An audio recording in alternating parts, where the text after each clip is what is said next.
예, 복잡하게 돌아가는 정치판 그 판을 한눈에 읽어드리는 시간 윤태곤의 판. 오늘은 선거 특집으로 준비했습니다. 의제와 전력그룹 더모아의 윤태곤 실장 어서 오십시오. 안녕하세요. 지금 굉장히 피곤해 보이십니다. 아니, 괜찮습니다. 뜬 눈으로 뭐 아마 밤을 새우면서 보통은 한 3-4시면 자야 되는데 이번에는 경기도 때문에 제가 어제 다른 방송 아니지 오늘 1시 30분, 네. 1시 40분쯤까지 방송하고요. 네. 집에 가서 한 2시 30분쯤 잠이 들었어요. 한 5시쯤에 잠결에 깨가지고 이렇게 스마트폰을 한번 봤죠. 예. 다 끝났겠지 하고 보니까 안 끝났더라고요. 그때부터 시작이었어요. 네. 자, 그렇습니다. 이번 선거 광역단체장 기준으로 12대5. 네. 국민의힘의 이 정도면 압승이라고 해야겠죠. 압승이죠. 네. 압승이죠. 결과에 대한 총평해 주십시오. 국민의힘의 압승이고요. 이건 뭐 새 정부에 대한 이제 뭐 허니문 뭐 이런 성격도 있겠지만은 이렇게 봐야 될 게 2021년 4월 7일 재보궐선거, 서울시장, 부산시장 선거, 네. 2022년 3월 9일 대선, 그리고 이번 6일 지방선거까지 민주당이 3연패, 네. 국민의힘이 3연승이에요. 맞습니다. 그런 흐름을 봐야 될 것 같습니다. 이게 일회적인 게 아니라 연속적으로 민주당에 대해 가지고 회초리를 때렸다. 좀 변하지 않는구나. 국민의힘의 뭐 완승이지만은 이 국민의힘은 제가 생각할 때는 뭐가 이제 되게 이렇게 좋다라는 것보다는 어쨌든 바뀌었다. 과거 이제 탄핵부터 해서 4연패 큰 전국 단위 선거 4연패를 했었거든요. 사실요. 네. 전국 단위 선거 4연패를 하기가 쉽지가 않아요. 맞아요. 4연패도 쉽지 않아요. 네, 2번, 3번 치면은 네. 바뀌고 또 이긴 쪽은 이렇게 좀 이완되기 마련이래 가지고 흐름이 바뀌는데 4연패나 했기 때문에 그 이후에 이제 30대 청년 이준석 대표 그리고 뭐 당하고 아무 상관없는 윤석열이라는 이제 외부 인사를 대선 후보로 데리고 왔지 않습니까? 국민의힘은 과거에 어쨌든 뭐 친이, 친박, 탄핵 이런 부분하고는 단절되는 모습을 보였고 민주당은 그렇지 못했다는 거죠. 그러니까 국민의힘의 쇄신이 완벽하진 않았다 할지라도 네. 노력하는 모습을 계속 그렇죠. 보여줬다는 국민의힘이 거. 잘한다, 좋다까지는 아닌데 과거의 모습하고는 다르다라는 거는 그렇죠. 보여준 거죠. 예를 들어 태극기로 상징되는 그렇죠. 그 세력과의 네. 단절이라든지. 그리고 이제 뭐 뒤에 좀 이야기하겠지만은 지난 총선 때만 해도 그 국민의힘이 아니죠. 자유한국당이었나? 미래통합당인가? 어쨌든 그 유튜버의 영향력이 막강했었거든요. 맞아요. 황교안 대표가 이게 당 행사 때마다 이제 보수 유튜버들 끌려다녔죠. 데리고 다니고 끌려다니고. 근데 그 단절한 모습 그리고 뭐 강용석 후보와의 뭐 단일화 부분 저는 잘했다고 생각해요. 안 한 게. 김은혜 후보가 졌는데도. 그렇죠. 지금요 8,000표 차이 맞나요? 8,907표 차이로 이게 제가 김은혜 후보가 졌죠. 한번 어떤 느낌이냐면요. 지난 대선이 23만 표 차인가 역대 최소표 차이지 그렇죠. 않습니까? 예. 경기도 인구가 전체 인구의 4분의 1이 조금 넘어요. 경기도 인구가 1,300만입니다. 네. 이걸 환산하면요. 대선에서 3만 표 차이로 갈린 거예요. 이 0.1% 차인데 예. 여기 0.1% 차이에 가려가지고 안 보이지만은 서울 경기권의 기초단체를 보면은 뭐 1점 몇 프로, 2점 몇 프로 수두룩합니다. 2%면 차이 많이 난 거예요. 이게 제가 볼 때는 강용석 후보하고 단일화 했었으면은 휙휙 뒤집혔을 공산이 높아요. 그 단일화라는 거는 강용석 후보라든지 뭐 가로세로 연구소 그 유튜버들을 이제 복권하고 정치적인 파트너가 아니죠. 식구죠. 식구로 인정한다는 거지 않습니까? 우리 당으로 들어와라죠. 네. 예. 그러면은 뭐 많이 바뀌었을 거예요. 그래서 딱 잘라내길 잘했다. 네. 뒤로 후퇴하는 모습을 후진하는 모습 보이지 않은 그리고 건 그 잘했다. 국민의힘이 4.7 재보궐선거부터 지난 대선까지 그런 모습을 보였는데 이번에 후퇴했다면은 앞으로도 안 좋을 거예요. 결국은 중도 싸움이니까. 그러니까요. 중도 민심이 제일 중요한 거니까. 그런 의미에서 봤을 때 민주당의 이번에 참패 어떻게 해석이 됩니까? 민주당은 변하지 못한 모습을 보였다. 앞서서 이제 김동연 이제 경기도지사죠. 네. 이제 당선됐습니다. 여기는 선거하면 오늘부터 이제 시장 도지사입니다. 그렇게 뭐 되나요? 인수위 이런 거 없어요. 그러네요. 네. 경기도지사 말씀하신 거 들었는데 일꾼론. 자, 김동연 같은 경우는 일꾼론이 주요했던 거예요. 그러니까 지금 이제 민주당이 이재명 후보 거기는 이제 당선증인데 선서해야지 이제 의원이 되니까 당선인입니다. 이재명 당선인이 처음에 이런 이야기를 했어요. 지난 대선에는 심판자를 뽑았기 때문에 이번에 일꾼을 뽑자. 말은 일꾼인데 이재명, 송영길 두 사람은 일꾼의 이미지가 아니라 정치 선거의 이미지가 있었던 거죠. 그렇죠. 그게 확산이 되면서 민주당이 어려워졌고, 만약에 저는 일꾼론으로 지금 김동연 후보가 이제 신등을 했고 네. 대전, 충남, 세종 같은 경우에도 아깝게 졌지 않습니까? 그분들도 계속 조용한 선거를 전체적으로 했으면 일꾼론으로 갔으면 네, 아니 그 후보들은 일꾼론으로 그 갔어요. 후보들은 갔는데 이게 중앙에서의 그 바람이 없었으면 그렇죠. 저는 이길 수 있지 않았을까 싶어요. 민주당 후보들이. 그렇다면은 한 뭐 10대 7, 뭐 이렇게 9대 8, 뭐 이런 식으로도 갈 수 있었던 거죠. 그럼 사후 평가긴 합니다만 이재명 후보의 등판은 결과적으로는 좋지 않은 선택이었다고 보세요? 네, 그렇죠. 전체판으로 봤을 때. 네. 그리고 본인은 의원 됐잖아요. 근데 이제 그게 뭐 박지원 전 국정원장, 뭐 이원욱 의원 이런 분들이 어제 이제 새벽부터 이제 글을 쓰는데, 박지원 원장 뭐 그런 말을 했죠.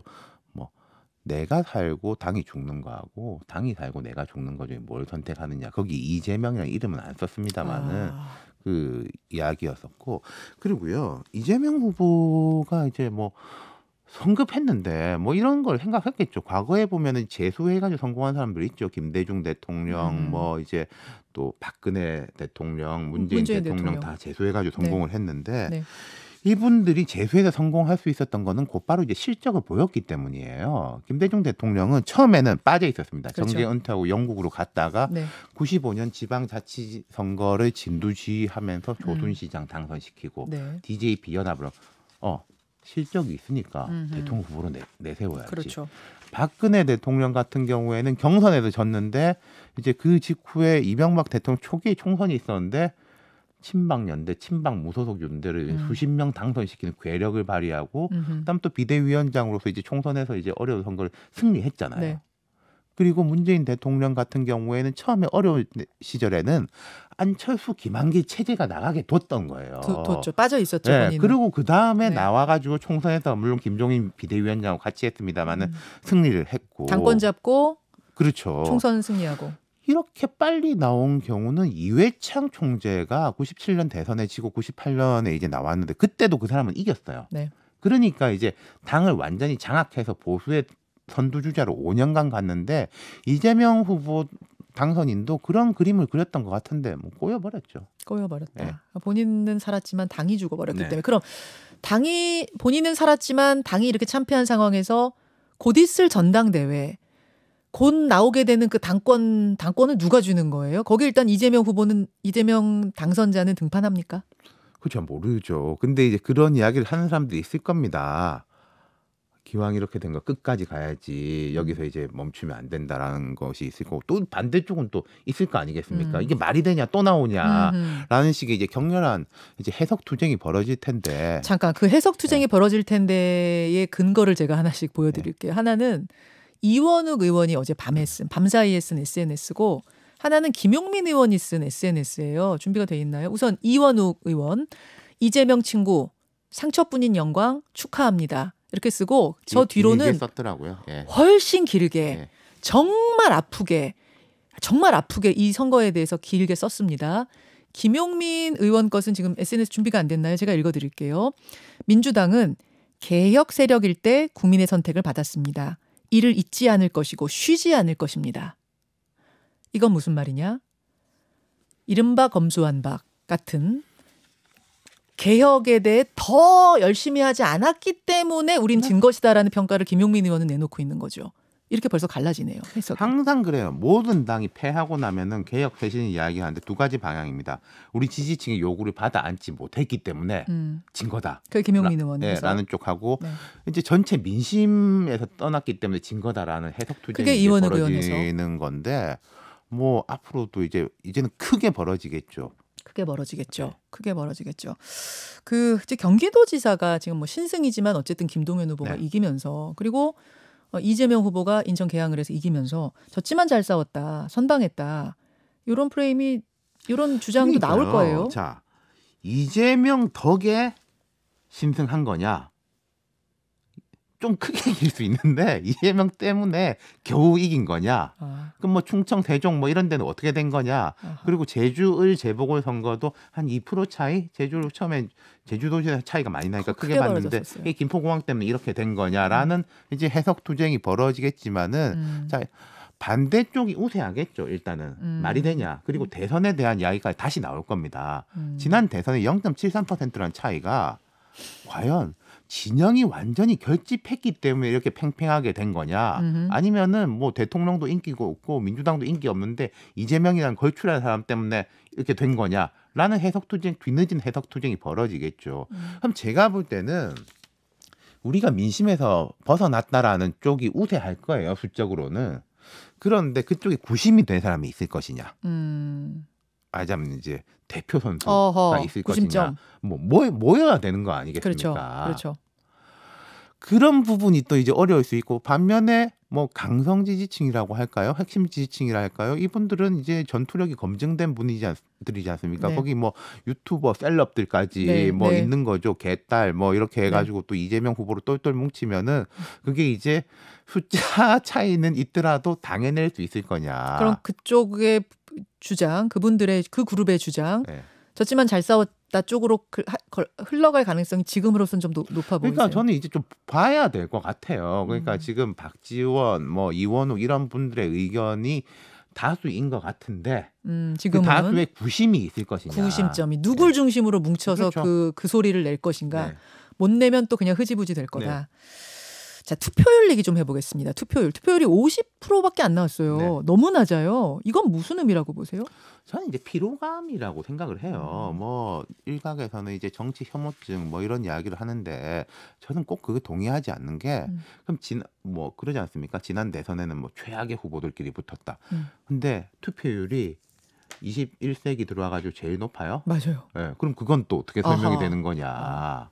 이건 일단 피로감에 대한 선거 피로감. 문제점이 있고, 특히 그리고 이제 광주, 대구 같은 곳이 원래는 이제 기본적으로 투표율이 높은 곳인데 광주가 37%예요. 저는 그 신기하더라고요. 네. 광주 37%는 뭐예요? 3명 중에 한 분이 한 거예요. 예. 두 가지가 있겠죠. 실망감도 있는 거고, 그리고 여기는 뭐 내가 뭐 표를 던져봤자 승부가 변하지 않으니까. 아니 그런 곳이 다른 곳도 많은데 유독 근데 예를 광주만. 들어서 전남 같은 거는 이런 게 있어요. 예. 그 기초단체에서 무소속 예. 군수 후보하고의 이제 뭐 민주당 군수 후보하고의 이제 경합 같은 거, 그러면 득표율을 끌어올리는데 광주의 구청장은 그런 것도 별로 없거든요. 네. 그런 게 유효했을 것이다.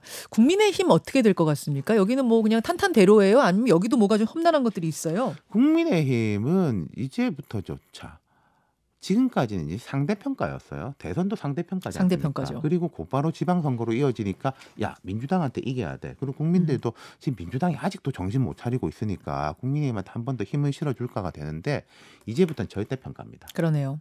그냥 그 자체로 잘하느냐 못하느냐. 그렇죠. 제가 어제 어떤 방송에서 이준석 대표 만나가지고 그런 이야기를 했는데, 네. 이준석 대표는 선거 같은 거 하면은 눈이 반짝반짝하고 탁월해요. 탁월한데 지금 국민의힘도 그렇고 윤석열 대통령도 그렇고 과거에는 당청 관계라고 했는데, 그렇죠. 당과 대통령실의 이런 유기적 화합과 이제 정책 조정이나 이런 걸 안 해봤지 않습니까? 네. 그리고 이제 만들어 나가야 되는 그 숙제, 스스로에 대한 숙제가 남아 있는 거죠. 그게 더 어려울 수 있는 거예요. 이제 선거 끝, 절대평가 시작. 그럼요. 민주당도 마찬가지고요. 알겠습니다. 여기까지. 오늘 뭐 이 평가를 어떻게 다 하겠어요. 오늘 여기까지 1절만 하죠. 윤태곤 실장님 고생하셨습니다. 네, 감사합니다.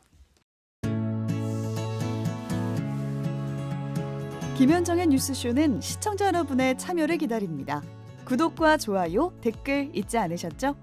알림 설정을 해두시면 평일 아침 7시 20분 실시간 라이브도 참여하실 수 있습니다.